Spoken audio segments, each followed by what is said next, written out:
आज बुलढाणा येथे माननीय धर्मवीर संजूभाऊ गायकवाड आमदार यांच्या कार्यालयावर जो शिवसेनेचा गृहप्रवेश म्हणतात, कोणी म्हणतात सौगरी प्रत, असं उद्धव बाळासाहेब ठाकरे शिवसेनेचे जे निष्ठावंत कार्यकर्ते एवढे सत्तेची लालसा असून सुद्धा 4 वर्ष झाली 2 शिवसेना अलग होऊन यांनी आतापर्यंत कधी शिवसेनेतून बाहेर जायचा विषय घेतला नाही, निर्णय घेतला नाही.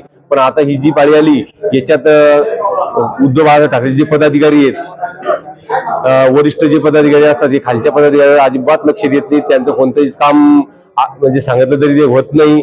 यांची अशी भूमिका सुद्धा नसते की आपल्यासोबत जे काम करणारे तळागाळातले शिवसैनिक आहेत यांचे काहीतरी आपल्या मार्फत कामं झाले पाहिजेत, अशी यांची वृत्ती सुद्धा आता राहिलीच नाही. कारण मी सुद्धा 22 वर्षापासून शिवसेनेत काम करतो. बऱ्याच वर्षापासून बऱ्याच नेते संघ संपर्क आला, बरेच नेते शिवसेनेचे पाहण्यात आले, पण संजूभाऊ गायकवाड सारखा नेता हा एकमेव नेता असा आहे की फोन लावला म्हणजे काम, आणि काम सांगितलेलं काम असं कोणतंच कधी बाकी राहिलं नाही. आणि बाकीच्या सुद्धा आपण नेत्यांची बरेच सहवासात राहिलो, कामं सांगितले, पण ते काही कामं पूर्तवास गेले नाही. या संजूभाऊ गायकवाड यांच्यावर विश्वास ठेवून आदरणीय आमचे मार्गदर्शक भास्कररावजी मोरे, पहिल्यापासून आम्ही यांच्या सोबत आहोत. 2 वेळेस त्यांनी जिल्हा परिषद लढली, म्हणजे त्याच्या अगोदरपासून सुद्धा आम्ही त्यांच्या सोबत होई. आज सुद्धा त्यांच्या मार्गदर्शनाखाली संजूभाऊच्या कार्यालयात येऊन आम्ही प्रवेश शिंदे गटात सामील झालो.